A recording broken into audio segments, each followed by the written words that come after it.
যাই হোক বন্ধুরা, আজকে সেইভাবে আমি ভিডিওটা করতে পারছি না, একটু আমি বাইরে আছি। এই জন্য একটা ছোট্ট করে ভিডিও দিয়ে দিচ্ছি। আমি বলেছিলাম, হ্যাঁ, যে একটু রিমাইন্ড করে ভিডিওগুলো দেখো যে মোদিই জিতবে। কিন্তু আর একটা কথা বলেছিলাম যে পশ্চিমবঙ্গে আর তামিলনাড়ুর রেজাল্ট যেটা দেখাচ্ছে কিছুতেই মিলাতে পারছি না। কারণ কিছু তো একটা বিষয় জানতাম যা এই রেজাল্ট বিষয়ে। আম, যাই হোক, এ নিয়ে আমার অনেক বন্ধুরা আমাকে অনেক ট্রোল করেছে, অনেক কিছু বলেছে, যে তুই কি জানিস, তুই কি ভুলভাল বকছিস।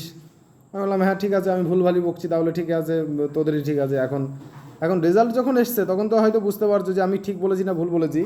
কারণ তামিলনাড়ু আর ওয়েস্ট বেঙ্গল নিয়ে এক্সিট পোল যেটা দেখাচ্ছিল কিছুতেই ঠিক ম্যাচ করতে পারছিলাম না। তা যাই হোক, আগামীকালকে মার্কেট আজকে দেখছো ধোঁয়াধার পড়েছে। এবং সরকার কে আছে, মোদি যদি প্রধানমন্ত্রী হতে হয় কাকে দরকার আগে সাথে? নীতিশ কুমারকে। আর নীতিশ কুমার যদি বলে যে না আমি সাথ দেবো না, কারণ নীতিশ কুমার এর আগেও বিজেপিকে অনেকবার ছেড়েছে। আর নীতিশ কুমার যদি বলে সাথ দেবো না, নীতিশ কুমার যদি ইন্ডিয়া জোটের সাথে চলে যায়, সরকার কে বানাবে? জোট সরকার। আর তার মানে কি আমাদের মার্কেট আরও কত ফল দেবে, আগামীকালকেও দেখো, পরশুও দেখো। এখন 2-3 দিন ধরে শুধু সিনটা দেখো।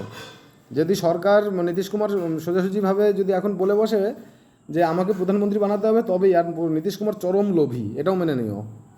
যদি লোভী না হতো, আজকে এ দল কালকে সে দল এরকম করে বেরোতো না। আজকে একে একে চাই কালকে ওকে চাই এরকম করতো না। যাই হোক, নীতিশ কুমার বিশেষ করে গদির খুব লোভ। হয়তো মোদির থেকেও গদির লোভ বেশি নীতিশ কুমারের। এখন নীতিশ কুমার যদি বলে বসে, বেঁকে বসে, তাহলে কিন্তু মার্কেট কত পড়বে। এখনও আমি বলেছিলাম যে প্রচুর পড়তে পারে মার্কেট। যতটা গ্যাপ, যতটা আপে উঠেছিল গতকালকে, তার থেকে বেশি আজকে ফেলে দিল। তা যাই হোক, খুব হিসাব করে ট্রেড করো। কেউ ওই মানে ফোরকাস্ট করো না। আর আরেকটা বিষয়, ভিডিও ভালোভাবে দেখি আমি কাল পরশু দিতে পারি কি না। তা আজকের যা মার্কেট ছিল, হয় অনেকে কি বলেছিলাম আমি, সেলারদের মার্কেট, বায়ারদের মার্কেট না। কিভাবে প্রিমিয়াম কমিয়েছে, কিভাবে প্রিমিয়াম কমিয়েছে, যারা মার্কেট অ্যাকচুয়াল ছিল, মার্কেটে ছিল, তারা জানে।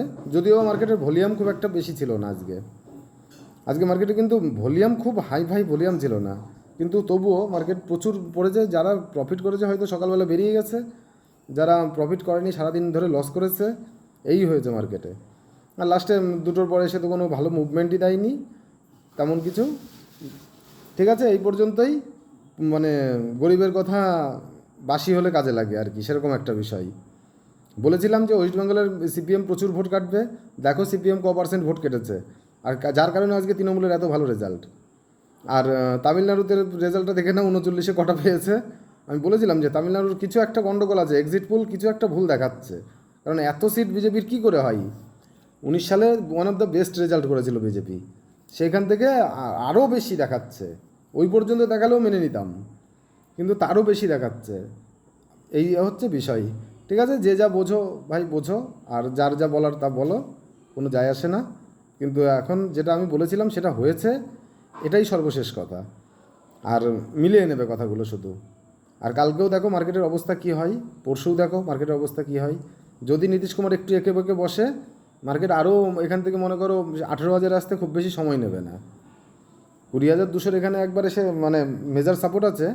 এবার 20,000, আজকে তো 21,000, 21,200-250-তে চলেই এসেছিলো অলমোস্ট, 21,250-র কাছে।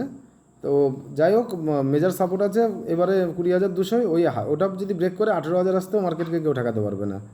ঠিক আছে, চলো রাখছি।